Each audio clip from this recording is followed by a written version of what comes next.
Welcome to Red's Barbershop, the place to hang out and talk about hoops.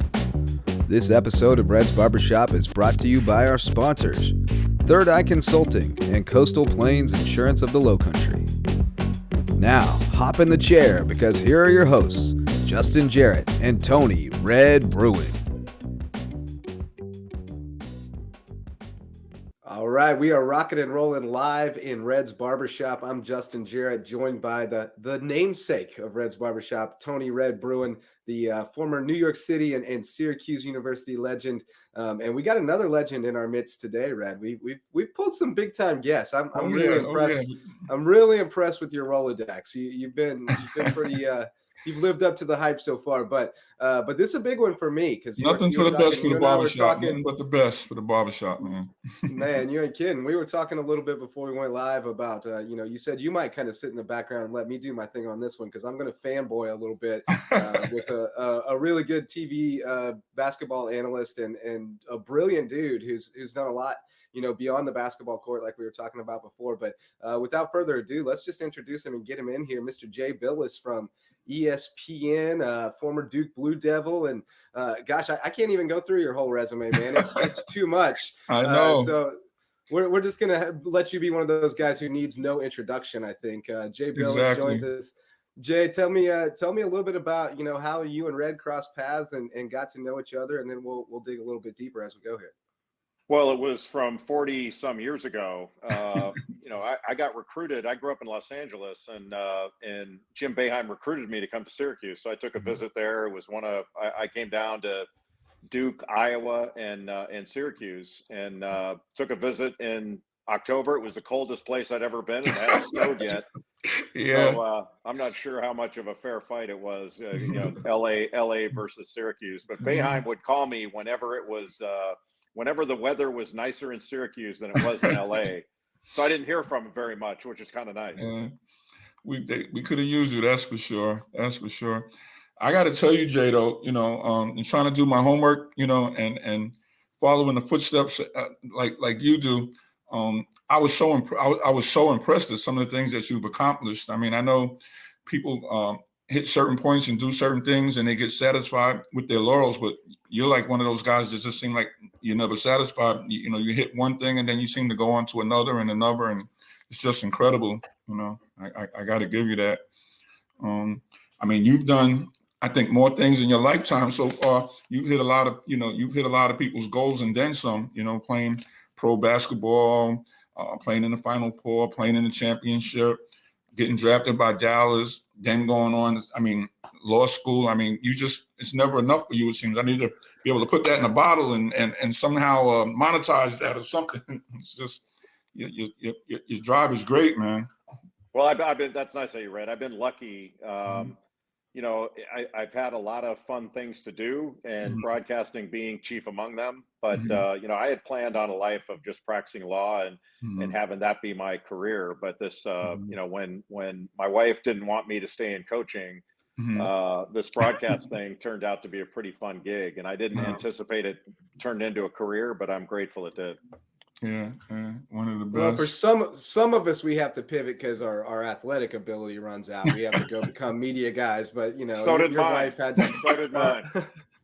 Well, and some of us didn't have enough even to coach, I guess. So we had to go straight to the media route. But you obviously have a passion for it, a love for it. How quickly did you realize, like, man, this is kind of what I was meant to do? I was telling Red, I think more than most guys you see on TV.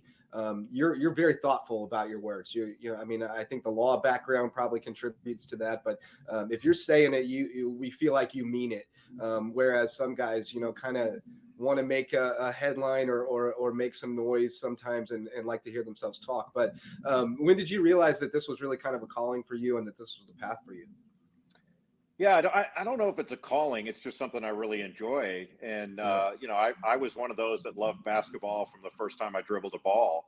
And I think for a lot of us, when it runs out, when your playing career kind of runs out or you've had enough for whatever reason, the game kept calling. And I was very fortunate that the guy I played for, Coach K, offered me a spot on his staff, and that afforded me the opportunity to get my law degree at the same time.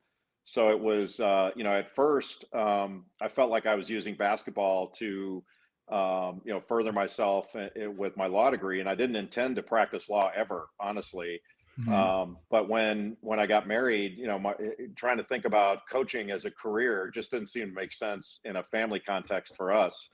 So I went the law route, and I was prepared to kind of walk away from basketball in any Mhm. real sense. But the Wow. broadcast thing kept me around it, Mhm. and has afforded me a lot of fun.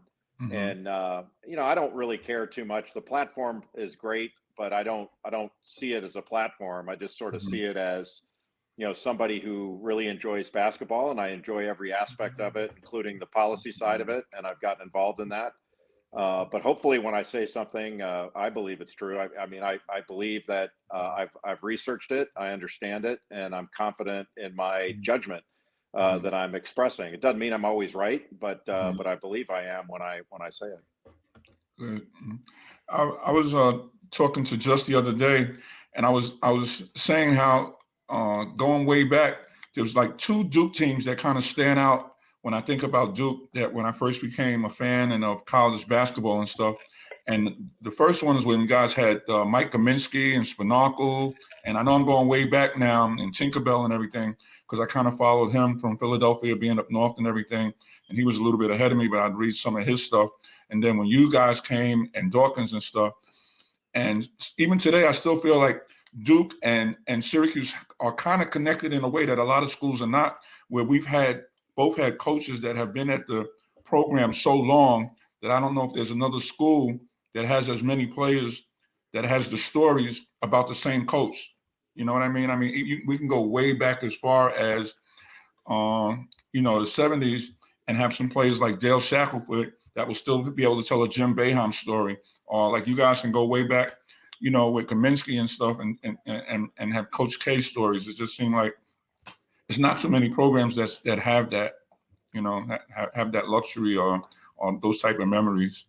Yeah, we're lucky. I think it really comes down to Duke and Syracuse that have had coaches Hmm. stick around that long and have that kind of Hmm. success. So, Hmm. for you and me, Red, like we're in our late 50s, and yet Hmm. up until this last year, our coaches were still in place where we went to Yeah, school. yeah, yeah, And I've had a lot of my friends that played other places say, God, you guys are so lucky. You don't yeah. realize like having your coach still there is Hmm. really meaningful. And Yeah, it creates a connection, I think, for right. us old timers and the younger Hmm. guys that wouldn't have existed otherwise. So it's really Yeah. nice. It's a nice thing for all of us. Yeah, it was something that I took for granted till other players started like literally telling me this. Like I got like Dan Dunn. I don't know if you're familiar with Dan out of Seton Yeah. Hall and stuff. He would say, you guys don't know how lucky you guys are. I mean, you guys got 40 years worth of alumni stories to Yeah. tell and jokes to tell about your coaches, and and on a serious note, some of the good stuff that he's done for the players after basketball and stuff like that. And that's really a luxury that I think the two programs share. And that's one thing I definitely wanted to mention when we got a chance to talk. You know. Mhm. Uh, Jay, just I've seen that firsthand with Tony and with the Syracuse connection and how deep those bonds run. So I'm sure you have the same thing there at Duke. But as we talk about that, is that something that's in the past now? Are we ever going to see another coach have that kind of longevity in one place in the current landscape of college hoops? I don't know. I don't know the answer to Yeah. that. It may happen. I think it was probably years ago would have been seen as unusual for Boeheim and Krzyzewski to stay as long as they did. Mhm. Right. But it seems like it would be a long shot to have that happen again. Mhm. Primarily because of it's a much bigger business now than it was then. Mhm. Right. So Mhm. there's much more that goes to it, and Mhm. then coaches make more money than they did back in the Yeah. day. So Yeah. they don't need to stay as long. Right. Right. Right. I think coaches of the age of Coach K and Boeheim, you'll hear this from time to time that, hey, we didn't get into it for the money. Right. Uh, I don't think that matters. I don't care why Mhm. they got into it. Mhm. If people want to get into it now for the money, it doesn't change the job, and it doesn't Right. change what's necessary to be successul. Right. The fact that it was less money when they got in versus now, I don't think is particularly relevant. If it makes people feel better, great. But if they want to stay, that you can't stay that long unless you really enjoy it and you're effective. You'll get bounced out if you're not.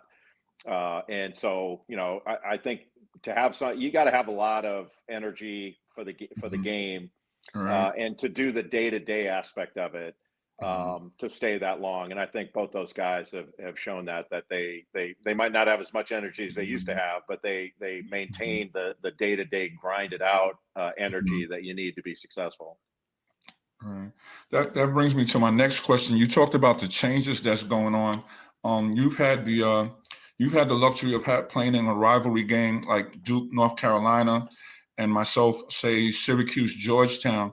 You think with all the changes that are going on with players leaving earlier and much quicker than they used to, and with the NIL, and are fans going to be able to get attached to the players the way they used to do, enough for rivalries like that to still take place? Or do you think that might become a thing of the past? Or do you think people will adjust to these changes that's going on? I know I'm having a hard time wrapping my head around the changes that are coming so fast, and how the players are here one day and leave the next, and they'll go to one school now you can leave. And I mean, I used to call myself being a voice for that, like how coaches could leave, but the players had to sit out a year and stuff like that. But now that it's actually happening, I find myself saying, I don't know if I can have a favorite team anymore. These guys move around. So I kind of see it from the fans' perspective too now. How do you feel about some of these changes and the rivalries and stuff that we used to be part of? Well, the rivalries are the same. They've only been affected by money, in that teams have switched conferences. So now Syracuse and Georgetown are no longer in the same conference, so they're not playing each other twice a year, maybe 3 times, because of the Big East tournament. Right. So that's what's changed it. It's not the players getting money; it's the fact that the schools decided they wanted money. And Syracuse left the Big East. They didn't have to do that; they did it out of choice. Yeah. And when I hear fans, they're mostly our age that complain, honestly, our age and older. When I hear them say that, they talk about, well, now I can't watch, I can't get to know the teams like I used to, or the players. And the truth is, they didn't know the players that much anyway back in the day. Back when we were young, Red, a game of the week was literal. Right. We didn't have, we had games that you and I played that weren't on television at all. You can't find a game that, they don't play games that aren't on TV anymore. Yeah. No. And back when people say, well, I miss, Larry Bird at Indiana State, I'm like, please, you didn't, nobody watched Larry Bird at Indiana State. They didn't see him until he got to the NCAA tournament. None of his games are on TV. Exactly. So the game of the week was either, or among, UCLA, Notre Dame, DePaul, teams like that, and that's all you saw on the networks. Outside of that, North Carolina, Indiana, outside of that, you weren't seeing the teams you see now. So the game is easier to follow than ever. And people say, well, I don't get the chance to fall in love with my team and a class coming in together. And okay, if that's what's motivating you, but we haven't seen a drop off in viewership. In fact, it's more popular than ever. So I don't think any of that stuff really matters. Yeah, I mean, we all fell in love with Bryce Drew the first time we watched him play, and the only time a lot of people watched him play. I mean, that's kind of nonsense. So, but yeah, it is a different landscape, though. I mean, I was watching a game the other night, and Memphis had a guy who was at his 4th school in 4 years. It's kind of a wild thing. You got some of these guys jumping around trying to find the right spot. I don't know what the solution, the happy medium is there. But I do think it impacts the high school kids too, their recruitment, because there's so much uncertainty and so much availability out there. You can go to the portal and plug a bunch of needs. So maybe you hold off on recruiting some of those marginal high school guys until you see what's out there. Have you seen it impact from that side? I hear that a lot from high school coaches, that they're concerned about how the portal is impacting recruitment. Yeah, it's different. So, now coaches have a choice. Do I take a super talented freshman, or do I take an experienced upperclassman that's transferring in? And you do have to be mindful when you commit to a place that playing time is your issue, that, hey, they could bring in a transfer over me that's better than me. But, what happened when you were a junior and the coach brought in a highly rated freshman that was better than you? It's competition, so deal with it. Look, if the schools want roster certainty, then pay the players and sign them to a contract. It's pretty simple. Same thing with your assistant coaches. Like, if assistant coach gets a better offer somewhere else, they're leaving, and I don't see anybody complaining about it. I don't get to know my assistant coaches anymore. It's business, and the players now can participate in the business to a very limited extent. This is only limited economic rights that the players have now, and everybody's hair is on fire over it. When we were in school, people got paid under the table, and now it's above board, and I think it's a lot better now than it was then. See, Houston's making a comeback. Wow, it's just that was nice to see. I know you're really busy, Jay. I just want to get a couple of things, because a lot of young kids come up to me these days, and and they ask, what could I do to improve my chances, or what advice could you give me to try to follow like footsteps of you, trying to go to school on a scholarship, and what's the best route to take, AAU, camps, this, that, other than obviously playing at their schools and stuff. And you're more in the mix with the ESPN and the ESPN camps and stuff. What kind of advice would you give a player that does have talent, but, has a lot of people around them and stuff like that? What's some solid advice that you would give somebody that came up to you that might be listening to you today? Red, the best thing I can say to any player is continue to work on your game, and don't work on the fancy stuff, work on the fundamental stuff, and playing in a 5-on-5 context.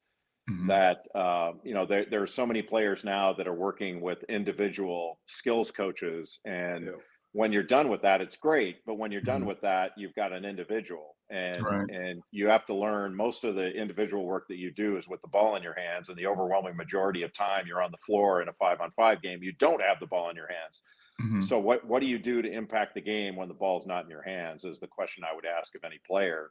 As far as getting seen, unless you live in a remote area where there's no internet, if you can play, you're going to be seen. They're going to find you. So I wouldn't worry about that too much. I would worry about substance over the other stuff. I think right now, with the way players are ranked, that started when we were in school, high school. You were a nationally ranked player. I was the same. We were both top 40 players in the country. I don't know what you can do about that other than just play. It's not, rankings aren't up to you. And there are a lot of guys that haven't been ranked that have had great careers, and a lot of guys that have been ranked that haven't produced to the level of their ranking. So those are pretty meaningless.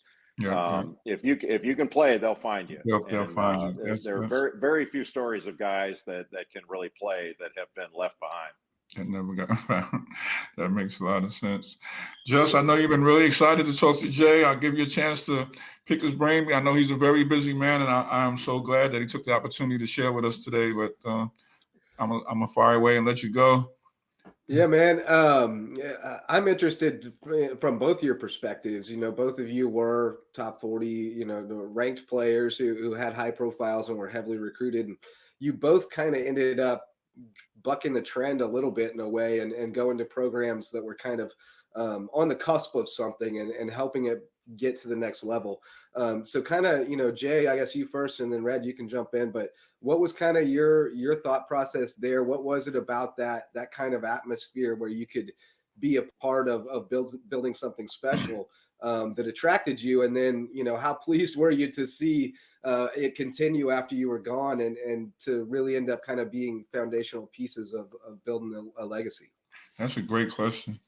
Well, it was great. I didn't think about the legacy piece while I was playing. You're just playing, for yourself and your teammates and all that stuff. I mean, when I came out of high school in Los Angeles, I did not have a great relationship with my high school coach.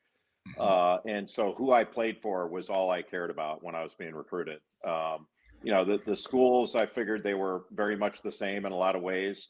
There was no rhyme or reason to the schools that I was choosing among, but it came down to coaches. The guys I liked best were Coach K, Coach Boeheim, Lute Olson at Iowa, and Ted Owens at Kansas. And that's what I came down to. So I was, right or wrong, I was choosing a coach. Basketball was the most important thing to me. I was a good student. I paid attention to that stuff in an important way. But, they all have the same books in the library. I wasn't worried about that. I was worried about who I played for. And I think I made a good decision. But the legacy part, look, I think everybody is open to that idea that, hey, come here and and be a part of something that's going to be lasting. I was told that by everyone, but it really came down to the coach more than anything else for me personally. Mm-hmm. Great. My thing came down to, I was always kind of about family, and I for the longest time I thought I was going to St. John's. I mean, I love Louis Conasecca. I went to all his basketball camps as a kid. I think I was at every one of St. John's Holmes games. But I think in the end, that's what ended up having me go elsewhere, because I was so close to the program and so close to the players, and it was the proximity that it had to my home. I just saw myself not really being able to get anything done with too many distractions, too many friends, too many things pulling me different ways. South Carolina was probably my next choice, because all my dad's family was from South Carolina. That's where I live now, Jay, here in Bluffton, Hilton Head area. My dad is from here, and his dad is from there, and and they were only 2 hours away and would have been able to see all my home games. And then I had somebody as charismatic as Frank McGuire, who was recruiting me, and he can talk with the best, and he loved New York City guys and everything. And the other choice I had was Louisville with Denny Crum, and I really liked the way. I mean, I think I spent the night at his house, and I loved him more than the head coach. They made me really feel at home. But and I almost went there, except that I just kind of got the feeling they were just a little too far away from me. Which, maybe if I was a little more mature at that time, I still might have, pulled the plug on that one and went ahead with it. But I ended up, Coach Boeheim really came into my home and just won my whole family over. He won me over with his determination. I mean, everywhere I looked, when I came out of practice, he was there. I had my best game, he was there. I had my worst game, he was there. I'm playing in a tournament up in Queensbridge Project. He's there holding camp with people, slapping fives and he's telling everybody how he plans on using me. Tournaments up in Harlem, New York. Coach Boeheim was there. He just outworked everybody. And to this day, when we talk, he always thanks me for taking a chance. I think I was his first McDonald's All-American that went there, although he's had way great players after me and stuff. And like Jay said, at the time I wasn't thinking legacy, but I'm glad Syracuse turned into the program that it did. And we'll have a special bond, forever, and that's just the way things worked out. He always talks Jay, tell me very about highly go ahead. Games, so. Jay, tell me about some of those Duke teams and your time there, because you guys had some epic runs in the tournament. I know Red had to go throw Louisville in your face. That wasn't very nice, but tell me about your time there and just what it was like to be a part of that program at that time. It was great. When we got there, Coach K was on a little bit of shaky ground. There were always rumors about whether he'd get fired, and those ended probably midway through my sophomore year, and we could concentrate just on playing. But we came in, we started all freshmen my freshman year, and we sort of grew up together. And the guys I played with are my best friends.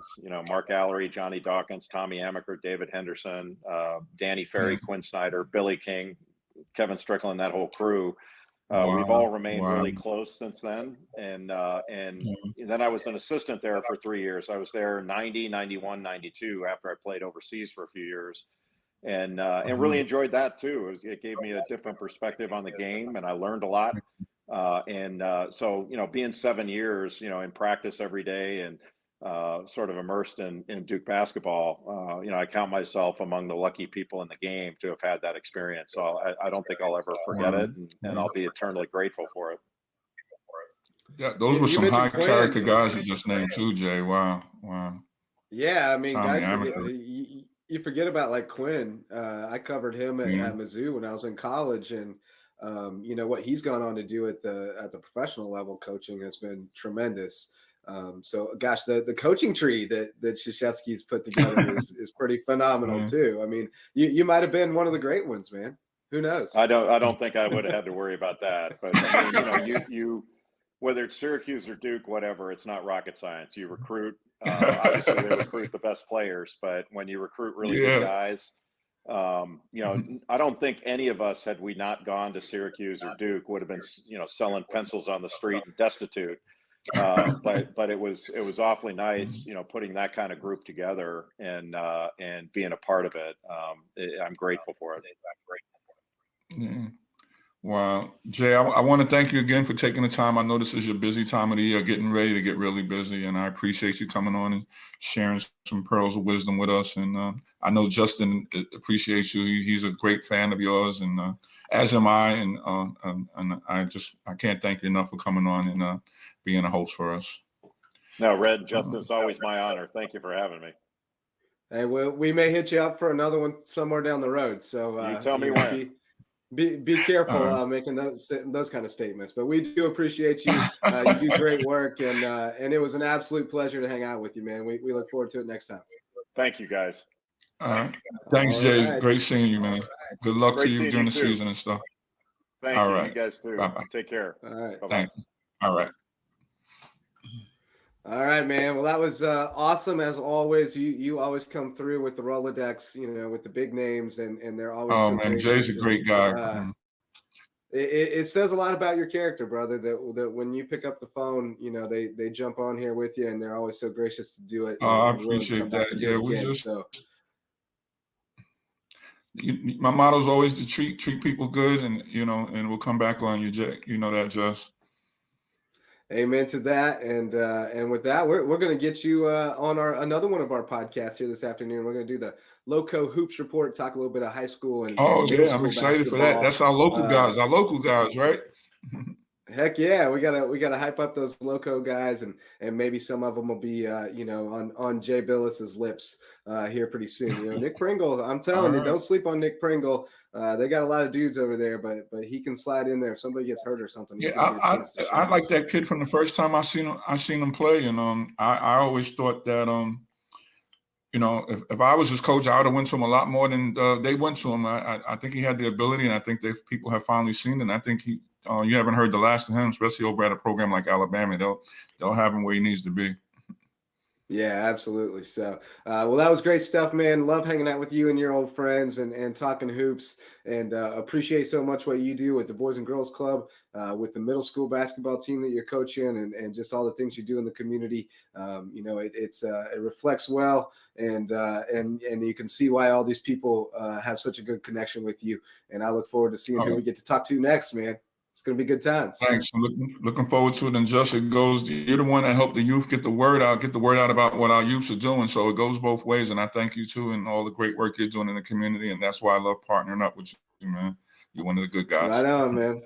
Well, it's absolutely my pleasure. We're honored for the opportunity. Loco Media is just, so pleased to be involved with you and producing this podcast. So thanks so much to our continuing sponsors, Peter over at Third Eye Consulting, and our friend Mark McDonald at Coastal Plains Insurance of the Low Country. Oh, those two of the good guys. Two of the good guys. Oh, two of the very best. We're looking for more sponsors.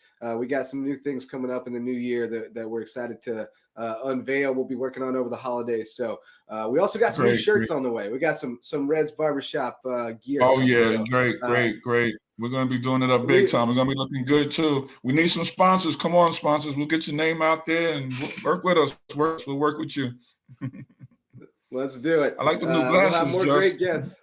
Oh yeah, I'm. They say the mind is the first thing to go, but the eyes are gone now too. Those are sharp, man. The mind must already be out the door. I appreciate it.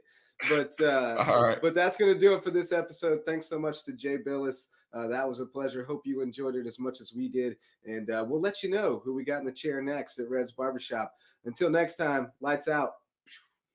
Jay, thanks again. We love you. We love you, Jay Bilas. Bye-bye.